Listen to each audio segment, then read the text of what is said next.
Do you know why people are dead? Because adults that I was supposed to go to and told to go to for help wanted me to keep their secrets. They wanted to not be recorded. They wanted to not come forward in court. They wanted to not make police reports. They wanted to tell me things that should have been told to the police. Every goddamn one of them. And then there's their empty promises. And then they want you to keep their name a secret when they don't keep their word. And it costs you dearly. Your only chance at the abuse ending is for them to keep their word. The only reason that you're still going to them for help is because they're the ones who promised to keep their word. They're the ones who promised to help you to turn in your predators.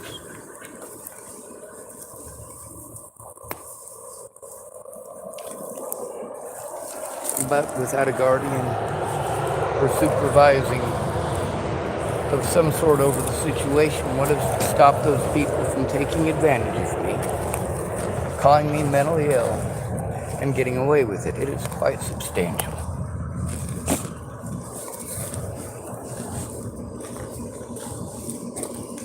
Now, I am repeatedly told to do things that I am incapable of doing for myself or not allowed to.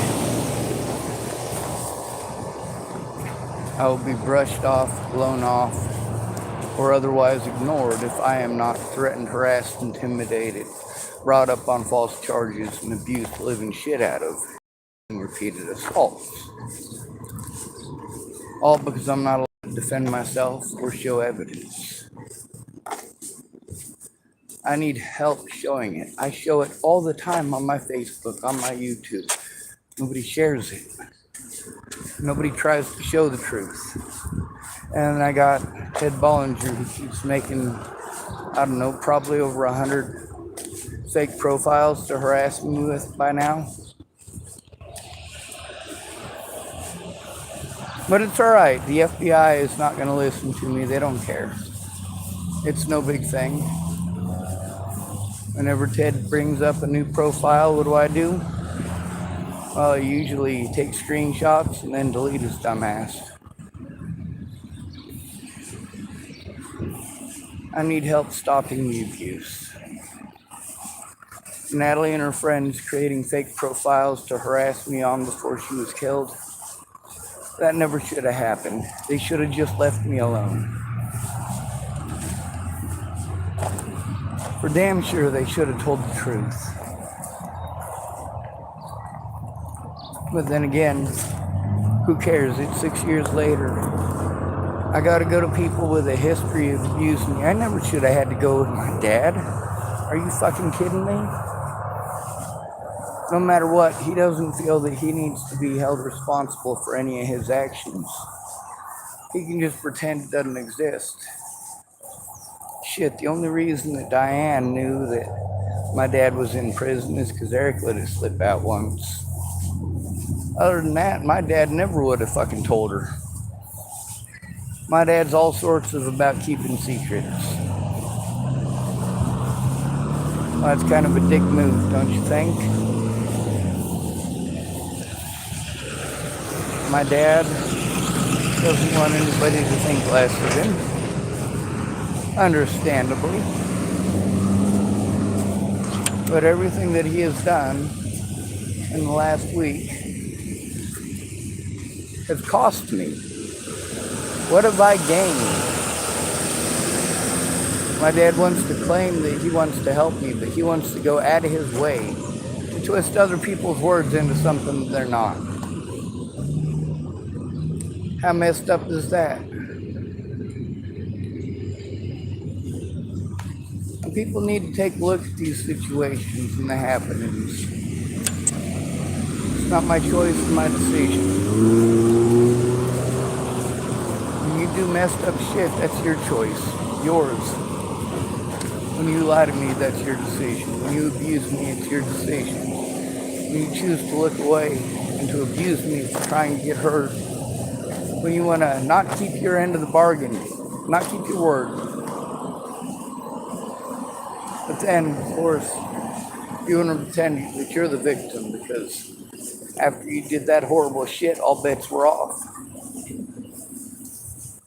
At that point, yeah, I'm just gonna fucking show the whole world. If you're gonna play victim, I'm gonna show it. If you're gonna tell me the cops are messing with you, but you're not gonna tell anyone else, I'm not gonna fucking believe you. I'm gonna show people what you're doing. You're playing fucking games.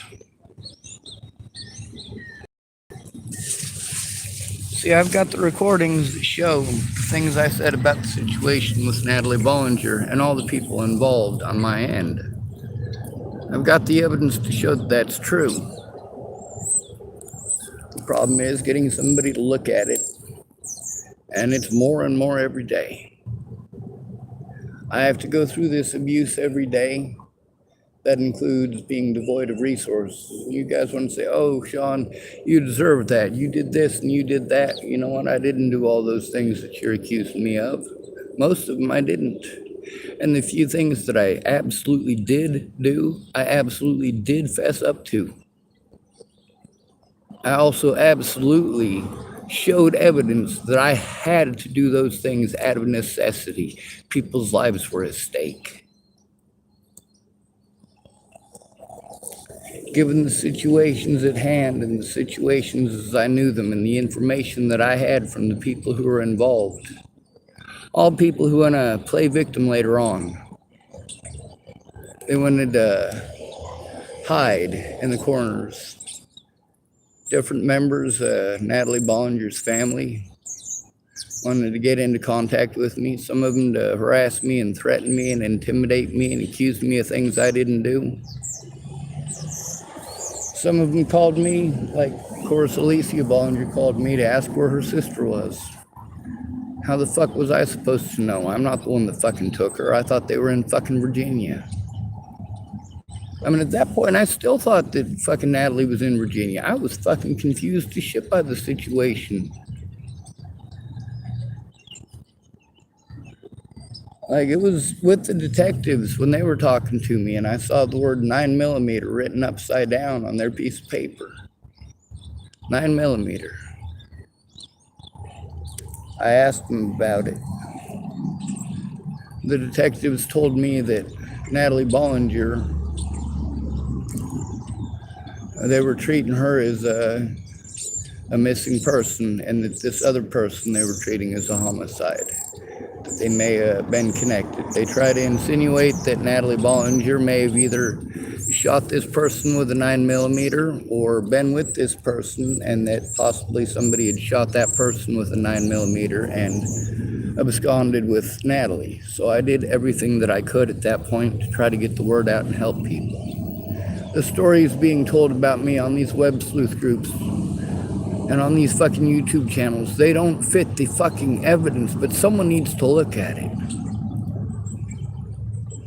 My dad was going to look at it. Shannon Alvarado was going to look at it. But between people's control issues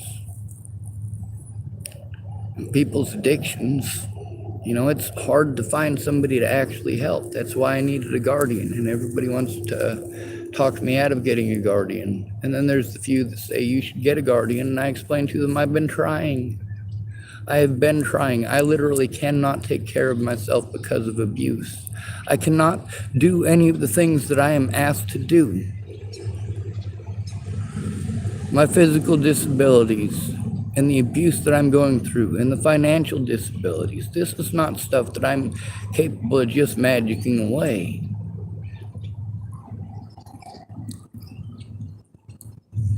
Having my dad get a hold of me to try to bribe me into taking his name down. And not talking about the things that he'd done. Well, he did them. He can fess up to it, or he can hide like a rat. He can scare you into a crack in the corner like a cockroach.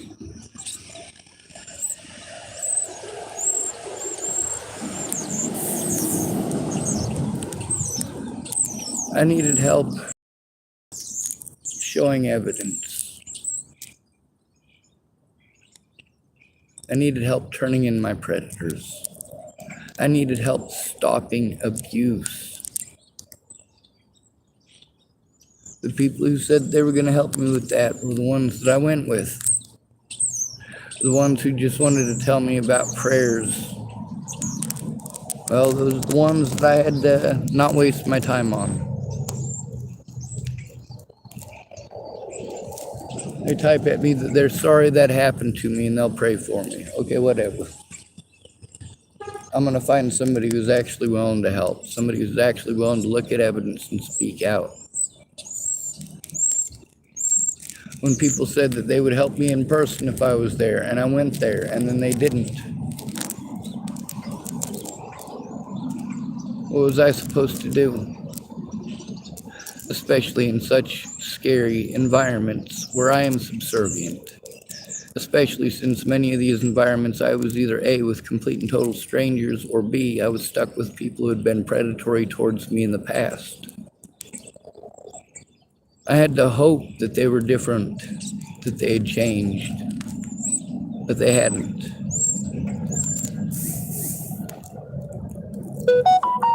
I've been judged by slander. I've been judged by illegal acts committed by others, and that includes false reporting.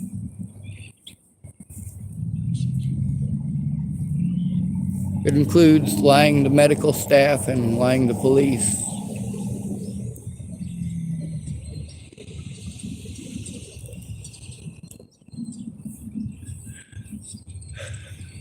There's a lot of people that I went to for help, but they're part of the story. Everything that they were involved in needed to be recorded. There were people like Megan Misegatis who, when I made calls, they need to be recorded. So I recorded the calls with her. The most important calls that needed to be made were to make appointments as quickly as possible so that we could have a three-way conversation. That way, of course, it was recorded and there was a witness.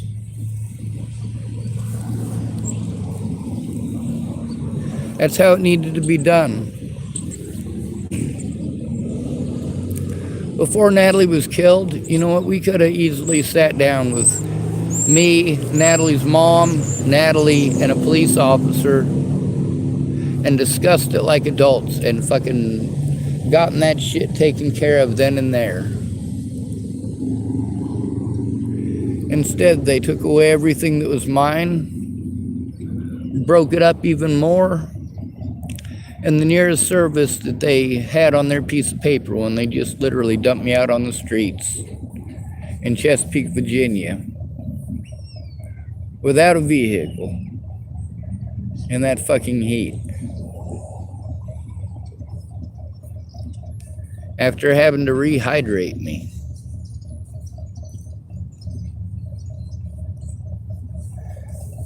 And you know, the story told about that situation, the story that's repeatedly told about these situations, it lacks one thing: evidence.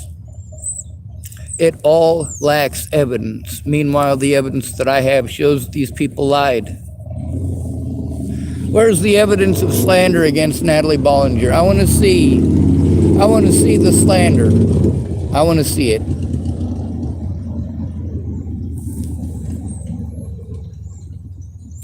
What did I say about her? You go back and you look at everything that I said about her, and then you, of course, look at the evidence. You'll get to see none of it was slander. None of it. None of it. Ted Bollinger, same thing. None of it was slander. Same thing about Kara Johnson Miles. See, here's the thing. I tried to turn in these predators by name, and I was illegally prevented from doing so. I had people like Shannon Alvarado telling me what predators these people are, and even, sending me evidence of it. And I try to turn this shit in, and I'm giving them mentally ill treatment. And I explained to Shannon Alvarado, hey, first of all, we need to record it. Second of all, you need to be involved. You need to be on the phone. You need to send that evidence to the police. You need to show what's going on with Kara Johnson. You need to show that. That's the thing. Kara Johnson Miles and both of Natalie's stepmothers gaslighted me as long as they possibly could. Repeatedly fucking with the situation and intentionally antagonizing the situation.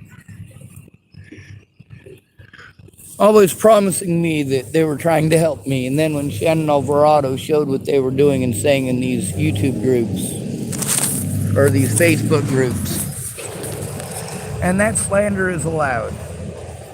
The evidence that Shannon Alvarado sent me that I posted up, that's not allowed apparently. Actual evidence is not allowed, only the slander is allowed. Evidence that it's slander is not allowed. No public pretender is going to introduce evidence that shows that the officers were slandering your fucking name.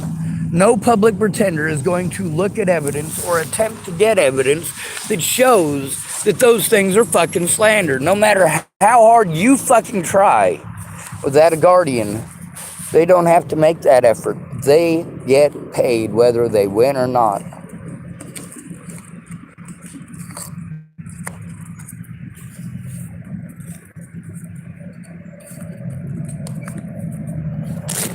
My dad chose to show, despite his crocodile smile, crocodile tears, that all he was interested in doing was hiding his own wrongdoing. Interested in hiding his wrongs. Look how much he was willing to give up, apparently. But, of course, 7 days after he claimed that he had sent me money. Did he? Did he? No, we were there last night. I was there. Miss Madison, who works at the Walmart here in Hood River, she was there. She ran the numbers. It did not work.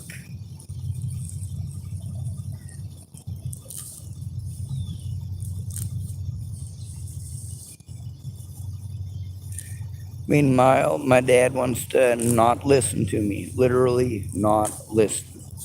He wanted to claim that he was going to come down here in person. How the fuck am I supposed to trust that he's going to come down here in person when he's too much of a fucking coward to even listen to me speak? When he can't even call me up on the phone and listen to me. Because I'll talk to him nice. But if he's going to be a douchebag, no. If he's going to be a coward, I'm not going to be nice. Not after what he fucking did. I was in a subservient position and he chose to abuse that situation and his position and to abuse me instead of helping me, and that is never acceptable. Good to be ready. Thanks for coming to visit. Stay out of trouble or don't get caught. Remember, you are your brother's keeper and no victim left behind.